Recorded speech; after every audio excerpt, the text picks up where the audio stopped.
Nuevamente, hermanos, con ustedes. Hoy voy a tratar un tema verdaderamente complicado. ¿Por qué?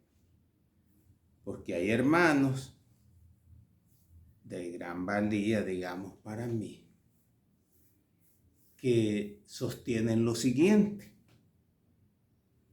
que nosotros, los que vamos a la misa, que nombran a Francisco como papa, no deberíamos de ir porque cometemos pecado. ¿Por qué? Porque está en comunión con el papa impostor, con el usurpador, con el demoledor, en fin. Ese es el argumento de ellos. Ahora yo voy a dar mi argumento. Yo estoy yendo a misa casi todos los días y la misa es bergogliana. Entonces, estos hermanos dicen que lo que yo hago no está correcto porque estoy yendo donde la misa es bergogliana. Pero yo, cuando viene de que el sacerdote habla sobre nombra el Papa Francisco, yo nombro a Benedicto. Ellos dicen que eso es inválido, que eso es un engaño, que eso no, que es mejor no ir a la misa. No ir a ese tipo de misa porque está cometiendo pecado, en fin. Ahora bien, sigo con mi argumento o mi defensa, si se puede decir, si se puede aplicar ese término. ¿Qué es lo que yo pienso?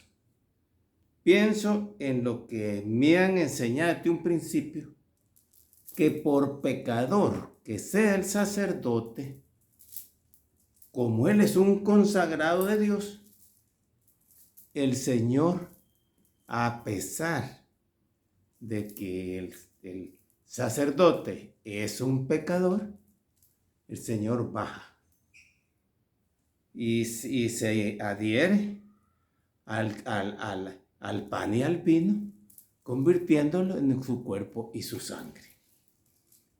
No importa si el consagrante o el celebrante es un pecador. Ahora bien, supongamos que estén llevando el pecado de herejía o de apostasía porque están siguiendo a Francisco. Ese es un pecado. Ellos son unos pecadores. Por eso yo sostengo que aunque sea el sacerdote o obispo pecador, el Señor baja por las palabras de la consagración. Ahora bien, ¿cuándo es que yo voy a renunciar a ir a la misa? Toda vez y cuando esa fórmula que yo he escuchado por más de 30 años, a todas las misas que he ido, si le cambian una parte, ahí sí. Ahí estaría el sacerdote completamente aboliendo el sacrificio perpetuo. ¿De qué se trata el sacrificio perpetuo? Es la misa que se celebra en todo el mundo. A cada momento el Señor está llegando, en cada misa llega y en fin. Pero si cambia una sola iglesia o una sola diócesis que deje de proclamar las palabras de la consagración tal y como las conocemos, esa diócesis sí ya estaría fuera de que el Señor no baja a las palabras del sacerdote. ¿Por qué? Por el cambio en las palabras de la consagración. Y hay un ejemplo, dicen que hay otros, pero el que yo tengo claro es el siguiente. Cuando dice el sacerdote, oremos, hermanos, para que este sacrificio mío y de ustedes sea agradable a Dios Padre Todopoderoso. Ajá, sacrificio. Ajá. Dicen que en algunos lugares dicen esta parte de la siguiente manera. Oremos, hermanos, para que este sacramento mío y de ustedes sea agradable a Dios Padre Todopoderoso. Una sola palabra cambia el significado. Porque es sacrificio, no sacramento. Sacramentos son los 7 sacramentos que nosotros, el Señor nos dejó. Los 7 sacramentos, el bautismo, la comunión, la confirmación, el matrimonio, en fin, los 7 que conocimos, la unción de los enfermos, etc. 7 sacramentos. Ahora, la consagración, las palabras de la consagración son sagradas. El sacerdote, mientras no las cambie esas palabras, mi posición es que el Señor baja. ¿Por qué? El sacerdote está haciendo un pecado de herejía o de seguir al que no es, o no importa, es un pecado que él tiene. Pero en consideración a los fieles, el Señor baja. Ahora bien, si yo estoy consciente que Francisco no es papa,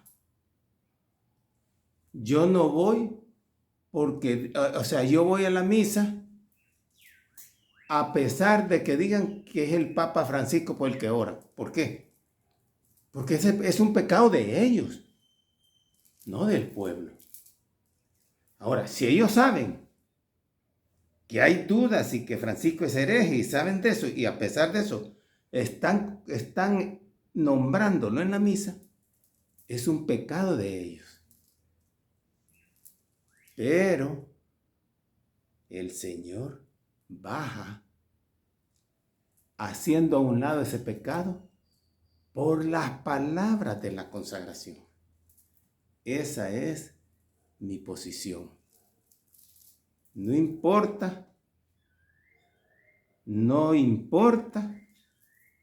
los pecados del sacerdote.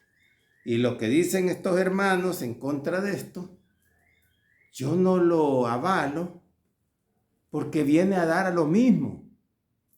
Si están en comunión con Francisco y los fieles no se adhieren a esto, y por las palabras del sacerdote, el Señor no va a dejar de bajar a integrarse en el cuerpo, en el pan y el vino.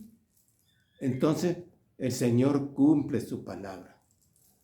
Pero llegará tiempo, dicen muchos, en que se abolirá y se cambiarán esas palabras.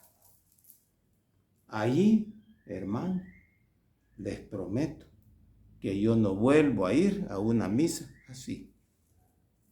Y si la detecto, me fijo en el momento que el sacerdote hace el cambio, desde ya le pido al Señor me dé la fuerza y el poder para denunciarlo delante del pueblo, que ha cambiado la fórmula y que esa misa no es válida.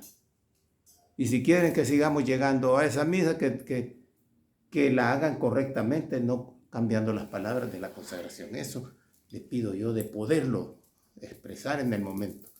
Pero por hoy, para mí, las misas siguen siendo válidas, sean del Vetus Ordo, la misa tradicional, o sea del Novus Ordo, la misa del que viene desde el Vaticano II para acá. Entonces, para mí la misa es válida Y estos hermanos, pues, como dicen, cada quien sigue su propio albedrío, su libre albedrío. Yo me voy por las palabras del Señor. No se cambia la fórmula, el Señor baja. Si todos los sacerdotes del mundo están en pecado porque están con Bergoglio, pero en consideración a los fieles el Señor va a bajar. Eso es lo que me han enseñado, es lo que yo sé de mucho tiempo para atrás. Que algunos sostienen que el sacerdote es pecador, que tiene mujeres, que no sé qué. Pero el Señor baja a pesar de todo. Hoy que están apostatando, que están con Francisco, el Señor baja a pesar de todo por la consagración. Y yo seguiré yendo a misa y dándole gloria al Señor, al Padre, y al Hijo y al Espíritu Santo, mientras no cambien la fórmula de consagración. Si tú haces lo mismo, hermano mío, doy gloria al Padre y al Hijo y al Espíritu Santo. Amén.